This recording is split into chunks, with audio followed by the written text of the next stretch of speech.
রান্নার গ্যাসের সংকটে আজ পথে প্রতিবাদ মমতা বন্দ্যোপাধ্যায়। রান্নার গ্যাসের দাম প্রায় 1000 ছুঁই ছুঁই, আর তারই প্রতিবাদে আজ মমতা বন্দ্যোপাধ্যায় পথে নামছেন।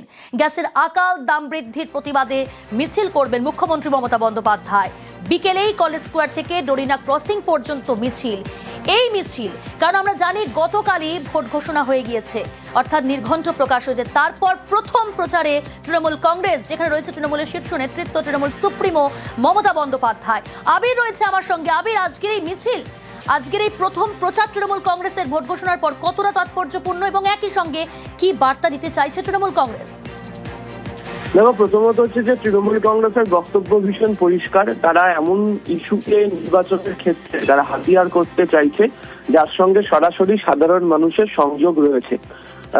গ্যাসের সিলিন্ডারের দাম বৃদ্ধির ইস্যু নিয়ে 5 দিনের যে ধর্ণা মমতা বন্দ্যোপাধ্যায় মেট্রো চ্যানেলে করছিলেন, সেখানেও তিনি বক্তব্য রেখেছেন। অভিষেক বন্দ্যোপাধ্যায় বক্তব্য রেখেছেন এবং আমরা দেখেছিলাম যে সুবোধ মল্লিক স্কোয়ার থেকে মেট্রো চ্যানেল পর্যন্ত কালো পোশাক পরে হাতে হাতা, খুন্তি, রান্নার বাসনপত্র নিয়ে মহিলা তৃণমূল কংগ্রেসের তরফ থেকে মিছিল করা হয়েছিল। তৃণমূল বুঝিয়ে দিতে চাইছে যে মানুষের সঙ্গে সম্পর্কিত এমন যে ইস্যু, সেই ইস্যুকে তারা পুরোদস্তুর প্রচারের ক্ষেত্রে তারা তুলে ধরবে, তারা ব্যবহার করবে। এবং সাম্প্রতিক সময়ের বিভিন্ন নির্বাচনগুলোর, এমনকি উপনির্বাচনগুলোতেও যদি দেখতে পাওয়া যায় যে ফলাফল, সেই ফলাফলে দেখতে পাওয়া গিয়েছে যে মহিলাদের ভোট সেটা তৃণমূল কংগ্রেসের পক্ষে গেছে। এবং এই যে গ্যাসের সিলিন্ডারের মূল্য বৃদ্ধি, রান্নাঘরে সমস্যার মুখে যারা পড়ছেন, তার মধ্যে একটা বড় অংশ হচ্ছে মহিলারা। ফলে তাদেরকে এর মধ্যে দিয়ে টার্গেট ছুঁয়ে নিতে চাইছে হচ্ছে তৃণমূল। দ্বিতীয়ত হচ্ছে যে শহর কলকাতাতে মিছিল। শহর কলকাতাতে তুমি জানো যে 2 দিন আগেই কি ঘটনা ঘটেছে গিরিশ পার্কে, এবং শহর কলকাতারও বেশ কতগুলো বিধানসভা কেন্দ্রগুলি রয়েছে যেগুলোর খুব কাছ দিয়েই মিছিল ছুঁয়ে যাবে। যে বিধানসভা কেন্দ্রগুলোকে নিয়ে ইতিমধ্যে বিজেপির তরফ থেকেও পুরোদস্তুর প্রচার শুরু করা হয়েছে এবং তারা নতুন কৌশল নিতে চলেছে। এবং শহরে যে ভোট, সেই ভোট তৃণমূল কংগ্রেসের ক্ষেত্রে ভীষণ গুরুত্বপূর্ণ হতে চলেছে এই 2026-এর বিধানসভা নির্বাচনে। ফলে প্রথম ভোটের প্রচারের জায়গায় শুরু করা হচ্ছে শহর থেকে, অর্থাৎ কলকাতা থেকে। ফলে একদিকে যেমন হচ্ছে শহুরে মানুষজন, তাদেরকেও যে গ্যাসের সিলিন্ডারের জন্য লাইনে দাঁড়িয়ে নাকাল হতে হচ্ছে, হয়রানির শিকার হতে হচ্ছে, সেই সংক্রান্ত বার্তা দেওয়া যাবে। ঠিক তেমনি শহরের মানুষের কাছেও প্রচার তুলে ধরার জন্য এই জায়গাটিকে বাছাই করে নেওয়া হয়েছে। আর তৃতীয়ত হচ্ছে যে বিজেপি যে সমস্ত প্রচারের অস্ত্র বা ইস্যু তৈরি করেছে, আবার তৃণমূল আমরা দেখছিলাম যে ধারাবাহিকভাবে এসআইআর নিয়ে প্রচার অস্ত্র তৈরি করে নেমেছিল। কিন্তু এই যে নির্বাচন ঘোষণা হওয়া এবং নির্বাচন ঘোষণা হওয়ার পর যে একাধিক পদক্ষেপ তৈরি হতে চলেছে, তাতে প্রত্যেকদিন নানাভাবে নানা ধরনের প্রচারের ইস্যু ক্রমাগত বদল হতে চলেছে। সেক্ষেত্রে দাঁড়িয়ে আজকে তৃণমূল নেতৃত্ব শহর কলকাতা থেকে মিছিল করে আসলে যেহেতু কলকাতাতে তাদের নির্বাচনী ফলাফল গত কয়েকটা নির্বাচনের ক্ষেত্রে ভালো হয়েছে, 6 আসন তারা জিতে নিতে পেরেছে, ফলে সেই জায়গাতে তারা তাদের ক্ষমতার শক্তি প্রদর্শন করতে চায়, যার মধ্যে দিয়ে গোটা রাজ্যের যারা নেতা কর্মীরা রয়েছেন তাদের কাছে বার্তা পৌঁছে দেওয়ার চেষ্টা। ফলে সেদিক থেকে দেখতে গেলে ভোট ঘোষণা হওয়ার পর তৃণমূল কংগ্রেসের এই প্রচার কর্মসূচি থেকে ঘিরে তারা পুরোদস্তুর গোটা রাজ্যের নির্বাচনী প্রচারের যে দামামা সেটা বাজিয়ে ফেলছে। বেশ। রান্নার গ্যাসের সংকটে আজ পথে প্রতিবাদ মমতা বন্দ্যোপাধ্যায়। কলেজ স্কোয়ার থেকে ডরিনা ক্রসিং পর্যন্ত মিছিল। সান্নিক রয়েছে অপর প্রতিনিধি। সান্নিক, প্রস্তুতির ছবিটা জানতে চাইবো। আজ বিকেলে কলেজ স্কোয়ার থেকে ডরিনা ক্রসিং পর্যন্ত এই মিছিল শুরু হচ্ছে, কি প্রস্তুতি? একেবারে শেষ মুহূর্তের প্রস্তুতি বলা যায়।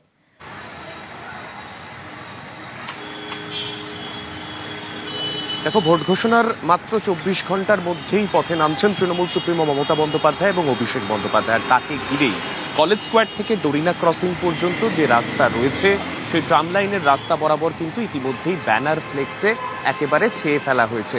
গোটা রাস্তাতেই জুড়ে দুপাশ দিয়ে ব্যারিকেড, কাঠের ব্যারিকেড করে দেওয়া হয়েছে। এবং তার সঙ্গে একদিকে যেমন এই মহামিছিলের যে মূল ইস্যু, অর্থাৎ একদিকে গ্যাসের দাম বৃদ্ধি, গ্যাসের যে এখন পাওয়া যাচ্ছে না সেই বিষয়টা, ঠিক তার পাশাপাশি আরও বেশ কিছু পোস্টার গোটা জায়গায় রয়েছে, তা হলো বয়কট বিজেপির পোস্টার। এইটা কিন্তু আজকে গোটা রাস্তাতেই আজকে আলাদাভাবে রাজনৈতিক তাৎপর্য পাবে। যে জায়গা থেকে এই মিছিল শুরু হচ্ছে, অর্থাৎ কলেজ স্কোয়ার, সেখানে একেবারে কলকাতা বিশ্ববিদ্যালয়ের উল্টো দিকে একটি মঞ্চ তৈরির কাজ চলছে। সেই ছোট মঞ্চ থেকে প্রাথমিকভাবে তৃণমূল সুপ্রিমো কি বার্তা দেন, সেই দিকে প্রত্যেকের নজর থাকবে। তার পাশাপাশি এখান দিয়ে গোটা রাস্তা আমরা এর আগেও দেখেছি বিভিন্ন ইস্যু নিয়ে কেন্দ্রীয় বঞ্চনা সহ বিভিন্ন ইস্যু নিয়ে এই রুটকেই হাতিয়ার করেছেন মমতা বন্দ্যোপাধ্যায়। অর্থাৎ এই কলেজ স্কোয়ার থেকে ধর্মতলা ডরিনা ক্রসিং পর্যন্ত তিনি এর আগেও পদযাত্রা করেছেন এবং সেই রুটেই ভোট ঘোষণার পরে প্রথম পদযাত্রা বা প্রথম মিছিল বলা যেতে পারে তৃণমূল কংগ্রেসের তরফে।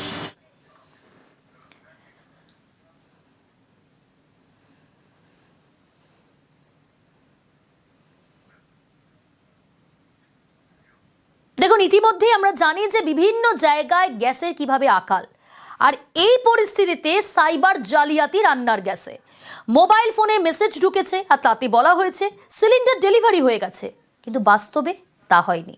চাঞ্চল্যকর অভিযোগ পশ্চিম বর্ধমানের রানীগঞ্জ এবং বীরভূমের সিউড়িতে।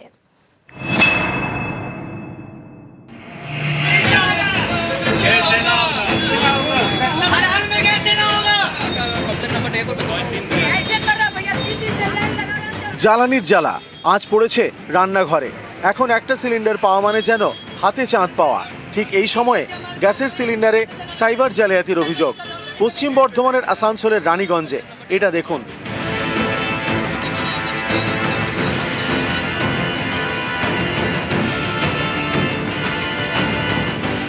গ্রাহকের মোবাইল ফোনে এই মেসেজ এসেছে, তাতে লেখা সিলিন্ডার ডেলিভারি হয়ে গিয়েছে। গ্যাস মেমো জেনারেট করা হয়েছে, সবটাই হয়েছে ওটিপি ছাড়া। মোবাইল ফোনে মেসেজ ঢুকলেও কেউ সিলিন্ডার পাননি। তাহলে সিলিন্ডার গেল কোথায়? সিলিন্ডার কি অন্য কারো কাছে চড়া দামে বিক্রি করে দেওয়া হয়েছে? উঠছে প্রশ্ন, তৈরি হয়েছে ক্ষোভ।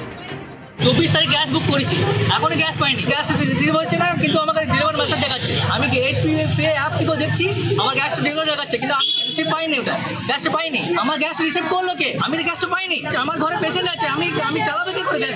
ওরা ব্ল্যাকে বিক্রি করছে ওরা গ্যাসটা।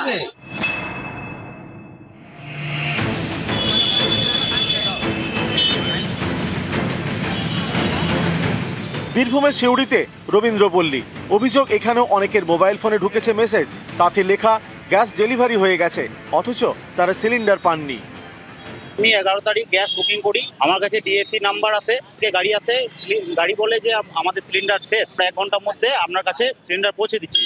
তো 1-1.5 ঘন্টা পর আমার কাছে মেসেজ আছে আপনার সিলিন্ডারটা ডেলিভার হয়ে গেছে, অথচ আমি কোনো সিলিন্ডার পাইনি।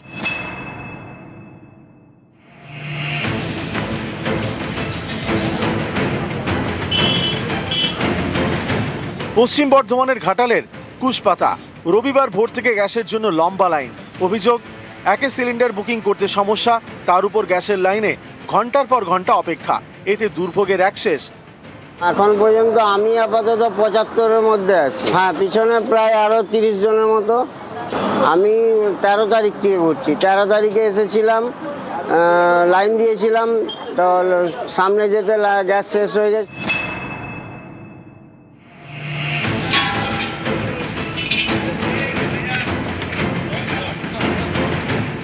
পুরুলিয়া শহরেও গ্যাসের জন্য হাহাকার।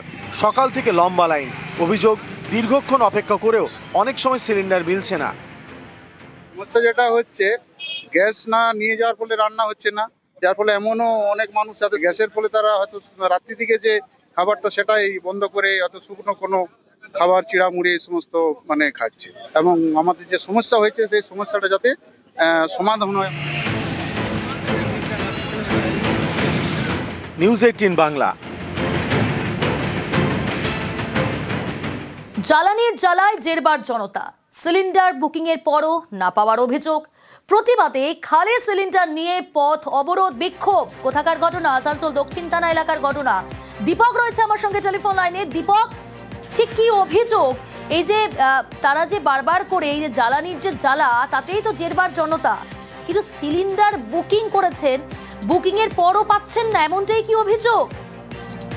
দেখো, এমনই অভিযোগ গ্রাহকদের, কি সিলিন্ডারের বুকিং করেছে গ্যাস সংস্থার দপ্তরে, কিন্তু যে নির্দিষ্ট সময় দেওয়া হয়েছিল সেই সময়ে সিলিন্ডার না পাওয়ারই ক্ষোভ জনতার গ্রাহকরা যখন গ্যাস সংস্থার দপ্তরে বারবার যাচ্ছে এবং তারা গিয়ে বুকিং এর ডেট জানাচ্ছে, বুকিং এর মেসেজ দেখাচ্ছে, তাতেও কিন্তু গ্যাস সংস্থা সেই সিলিন্ডার দিতে পারছে না গ্রাহকদের। কিন্তু এই কারণ হয়রানি হচ্ছে কেন দীপক? কর্তৃপক্ষ কি জানাচ্ছে? তো কর্তৃপক্ষ গ্যাস সংস্থার পক্ষ থেকে জানানো হয়েছে কি সিলিন্ডারের অভাব রয়েছে, দোকান কম থাকার কারণেই গ্রাহকদেরকে যেই দিন ধার্য করা হয়েছিল তাদেরকে সিলিন্ডার দিয়ে দেওয়া হবে, সেই দিনে তারা দিতে পারছে না।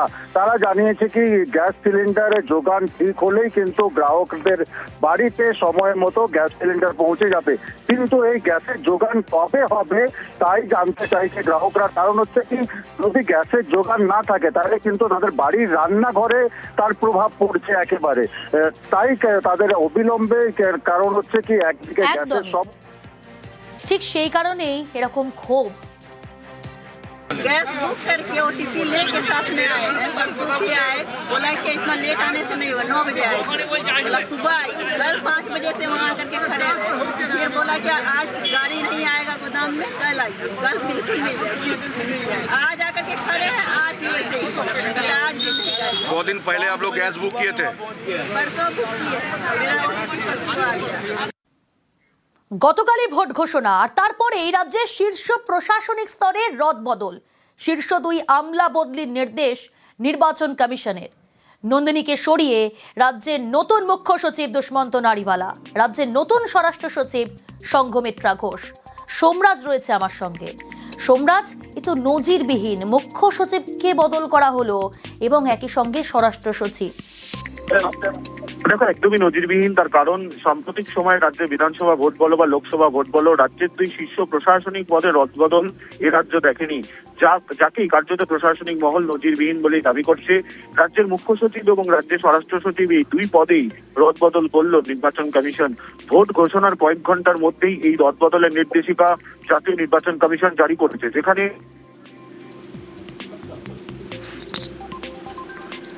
হ্যাঁ সোমরাজ,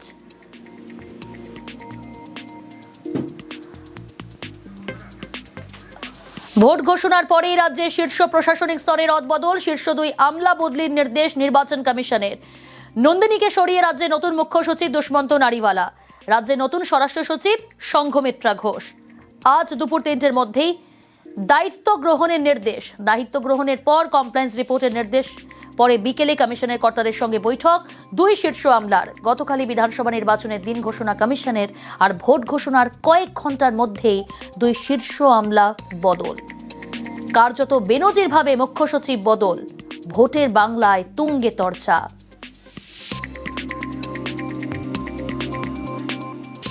আমার তো পুরো সরকারটা বদলাতে চাইছি, একটা ওসি, একটা ডিএমএসপি বা চিফ সেক্রেটারি পাল্টে পশ্চিমবাংলার কোনো পরিবর্তন হবে না। সরকারের পরিবর্তন চাই, সেটা মে মাসে হবে।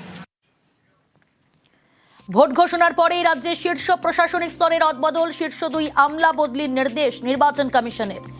নন্দিনীকে সরিয়ে রাজ্যের নতুন মুখ্য সচিব দুষ্মন্ত নারিওয়ালা, রাজ্যের নতুন স্বরাষ্ট্র সচিব সংঘমিত্রা ঘোষ। আজ দুপুর 3টের মধ্যেই দায়িত্ব গ্রহণের নির্দেশ। দায়িত্ব গ্রহণের পর কমপ্লায়েন্স রিপোর্টের নির্দেশ, পরে বিকেলে কমিশনের কর্তাদের সঙ্গে বৈঠক 2 শীর্ষ আমলার। গতকালই বিধানসভা নির্বাচনের দিন ঘোষণা কমিশনের। ভোট ঘোষণার কয়েক ঘন্টার মধ্যেই 2 শীর্ষ আমলা বদল। আদর্শ আচরণবিধিতে বিশেষ ক্ষমতা বলে আমলা বদল কমিশনের। স্বরাষ্ট্র সচিব বদলের নজির থাকলেও মুখ্য সচিব বদল বিরল, নজিরবিহীন। মুখ্য সচিবের পদ থেকে সরানো হলো নন্দিনী চক্রবর্তীকে।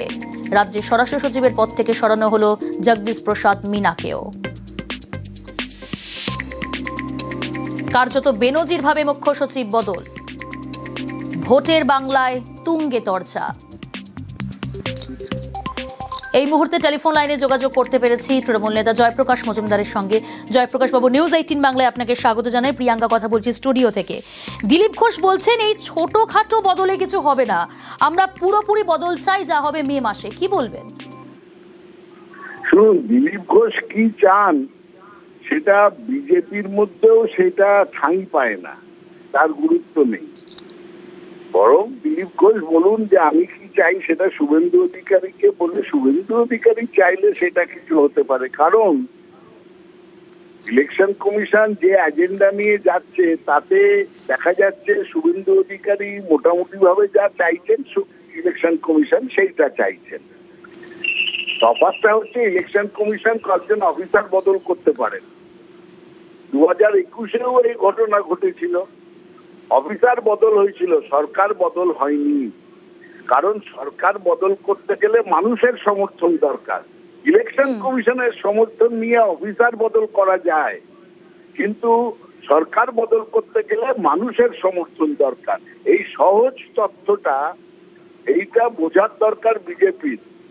এরা অনেক হম্বিতম্বি করবে, ইলেকশন কমিশন প্রতিহিংসামূলক আচরণ করবেন, সুপ্রিম কোর্টে তারা অপমানিত হয়েছে, পশ্চিমবঙ্গের প্রতিরোধে তারা এফআইআর নিয়ে যে কাণ্ড কারখানা করেছিলেন ইলেকশন কমিশন, এবং আজকে তাদের হাত থেকে সরিয়ে নিয়ে জুডিশিয়াল অফিসারদের হাতে দেওয়া হয়েছে। এই সমস্ততে তারা তো খুবই অপমানিত হয়েছেন। সেন্সার করা হয়েছে ইলেকশন কমিশনকে, একবার নয় অনেকবার। তাতে ইলেকশন কমিশন বিজেপির কথায় প্রতিহিংসামূলক আচরণ করবে, এতে আশ্চর্য কি? কিন্তু ওই যে বললাম, এতে কিছু অফিসার বদল করা যাবে, সরকার বদলের প্রশ্নই নেই। কারণ সরকার বদল করতে গেলে মানুষের সমর্থন দরকার, আর সেই মানুষের সমর্থনই বিজেপির সঙ্গে নেই। ধন্যবাদ। গ্রামে দেবত্বর সম্পত্তি, আর সেই সম্পত্তির একটি অংশ ছেলের নামে কিনে নিয়েছেন স্থানীয় তৃণমূল বিধায়ক। চাঞ্চল্যকর অভিযোগ পাথর প্রতিমায়।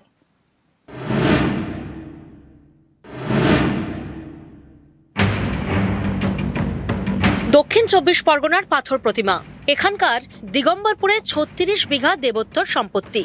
এই জমিতে রয়েছে বিশালাক্ষী মন্দির। অভিযোগ, 36 বিঘা দেবোত্তর সম্পত্তি থেকে 8.5 কাঠা জমি ছেলের নামে কিনে নিয়েছেন পাথর প্রতিমা তৃণমূল বিধায়ক সমীর জানা। তৃণমূল বিধায়কের দেবোত্তর সম্পত্তি কেনা নিয়ে এলাকায় পড়েছে পোস্টার। অভিযান উনি ওরা ছিল, মেজদা ছিল।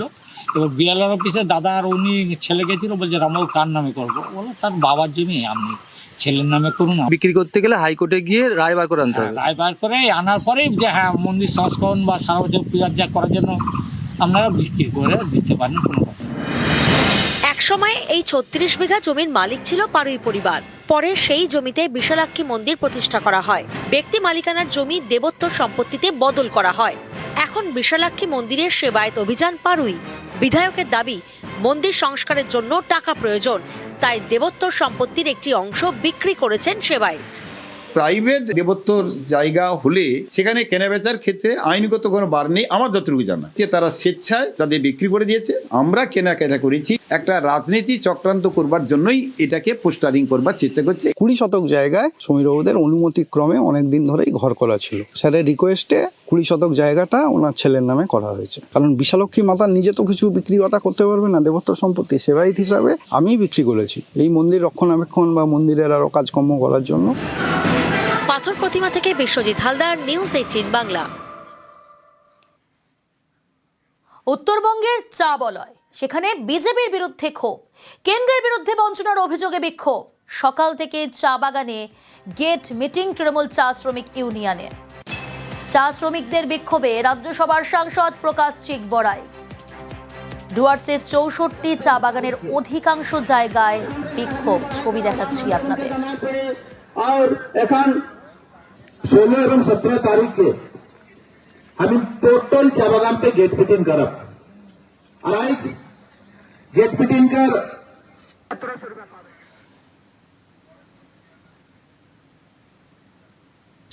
বসন্তের বৃষ্টি, আর সেখানেই জমির ফসল নষ্ট। আলিপুরদুয়ারে কয়েক হাজার বিঘা আলু নষ্ট, জমিতে জল জমে যাওয়ায় চাষের ক্ষতি। রাজকুমার রয়েছে আমার সঙ্গে। রাজকুমার, কৃষকরা কি বলছেন? তো মাথায় হাত।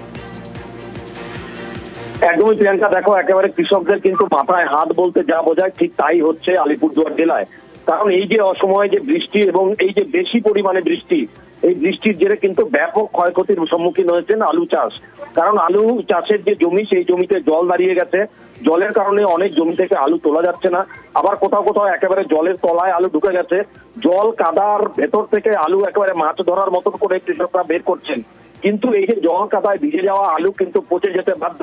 সেই কারণে কিন্তু একেবারে জেলায় যে কয়েক হাজার বিঘা যে আলুর চাষ, এই বৃষ্টিতে কিন্তু সেই আলু চাষে ব্যাপক ক্ষয়ক্ষতি হয়েছে। প্রিয়াঙ্কা, বেশ।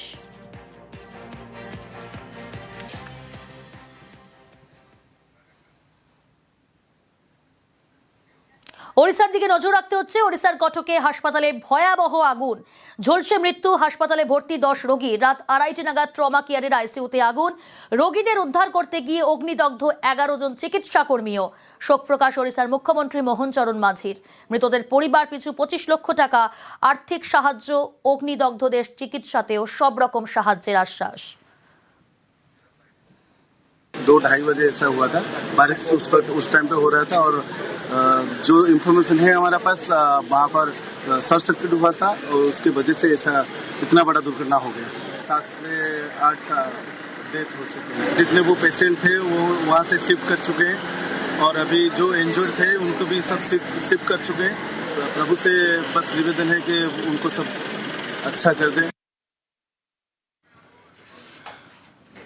কটকের হাসপাতালে আগুন আর 10 জন রোগীর মৃত্যু, আইসিইউতে থাকা। কিন্তু প্রশ্ন এখানে, কিভাবে আগুন, কেন আগুন নেভাতে তৎপর হলো না, কেন আগে আগুন নেভানো গেল না, নানা প্রশ্ন উঠতে শুরু করেছে। চিকিৎসা করাতে এসে বেঘোরে মৃত্যু, হাসপাতালের আইসিইউতে ছড়ালো আগুন, সময় মতো পরিস্থিতি মোকাবিলা করা গেল না কেন? ট্রমা কেয়ারে মজুদ অক্সিজেনেই ভয়াবহ বিপদ বলে অনুমান। কটকের হাসপাতাল বিপর্যয় তদন্তে পুলিশ। ट्रॉमा केयर सेंटर है, शॉर्ट सर्किट के लिए एक अग्निकांड हुआ। जो पेशेंट उनका इलाज चल रहा था, उसमें से 7 लोगों का अग्निकांड के वजह से उनका मौत हुआ और शिफ्ट करने के बाद और 3 लोगों का भी मौत हुआ। जो घटना हुआ, जो अग्निकांड हुआ, इसी आधार पर हमने जो जुडिशियल इंक्वायरी करने के लिए मैंने निर्देश दे रहा हूं। अगर रिपोर्ट आने के बाद पता चलेगा तो निश्चित रूप से उनके ऊपर भी दृढ़ कार्यान्वयन लिया जाएगा।